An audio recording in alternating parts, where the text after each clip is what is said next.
राम राम जी, जय श्री राम। पुरानी कथाओं में सभी देवी देवताओं के परिवारों का जिक्र किया गया है। इसी तरह से कथाओं में भगवान राम, श्री कृष्ण, गणेश जी से लेकर सूर्य देव की बहनों के बारे में भी बताया गया है।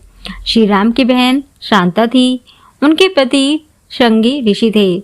वहीं श्री कृष्ण की बहन सुभद्रा एकांगा और महामाया थी। शिव जी के पुत्र गणेश जी की बहन अशोक सुंदरी, जया, विषहर, दोतली और शामिल बारी थी। सूर्यदेव की बहन छठ मैया, यमराज की बहन यमुना जी हैं। कहा जाता है कि अगर बहन भाई दूज पर यमुना नदी में खड़े होकर भाई की पूजा करे तो वह दीर्घायु होता है। लेकिन क्या आप जानते हैं कि भगवान शंकर की बहन कौन थी, उनकी उत्पत्ति कैसे हुई?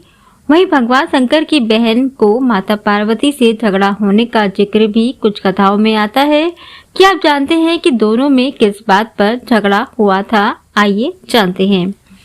भगवान शिव जी की बहन के बारे में सवाल पूछे जाने पर ज्यादातर लोग यही कहेंगे कि शंकर जी तो अजन्मे हैं और अनादि हैं, लिहाजा उनकी कोई बहन कैसे हो सकती है। तो आज हम आपको सुनाते हैं भगवान शिव जी की बहन की उत्पत्ति की कहानी। पुरानी कथाओं के अनुसार भगवान शिव ने अपनी एक बहन को माता पार्वती की इच्छा पर उत्पन्न किया था। दरअसल जब देवी पार्वती ने भगवान शिव से विवाह किया तो वह खुद को घर में अकेला महसूस करती थी। उनकी इच्छा थी कि काश उनकी भी एक ननद होती जिससे उनका मन लगा रहता, लेकिन भगवान शिव तो अजन्मे थे, इसीलिए उनकी कोई बहन नहीं थी।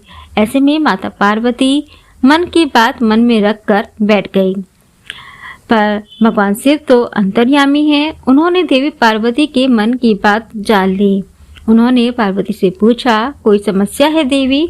तब पार्वती ने कहा कि काश उनकी भी कोई ननद होती। इस पर भगवान शिव ने कहा कि मैं तुम्हें ननद तो लाकर दे दूं, लेकिन क्या ननद के साथ आपकी बन पाएगी? पार्वती जी ने कहा कि आखिर मेरी अपनी ननद से क्यों नहीं बनेगी? भगवान शिव ने कहा कि तो ठीक है, हे देवी, मैं तुम्हें एक ननद लाकर दे देता हूँ। उन्होंने अपनी माया से एक देवी को उत्पन्न कर दिया। यह देवी बहुत ही मोटी थी, उनके पैरों में दरारें भी पड़ी हुई थी। शिव जी ने पार्वती जी से कहा कि यह लो, तुम्हारी ननद आ गई।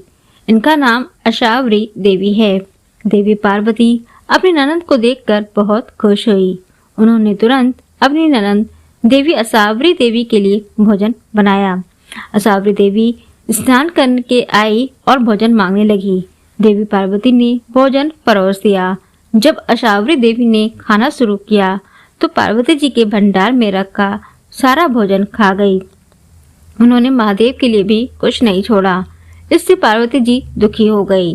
देवी पार्वती ने इसके बाद जब ननद को पहनने के लिए नए वस्त्र दिए तो मोटी असावरी देवी के लिए वे भी छोटे पड़ गए।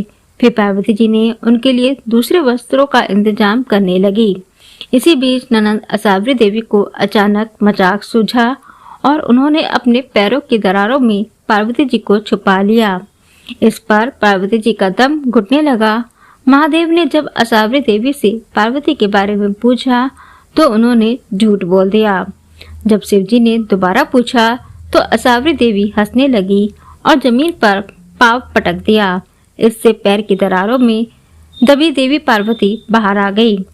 इसके बाद पार्वती जी ने महादेव से कहा कि इनका विवाह कर विदा करने की जल्द से जल्द तैयारी करें। मुझसे बड़ी भूल हुई कि मैंने ननद की चाह की। इस पर भगवान शिव ने असावरी देवी को कैलाश से विदा कर दिया। जय श्री राधे।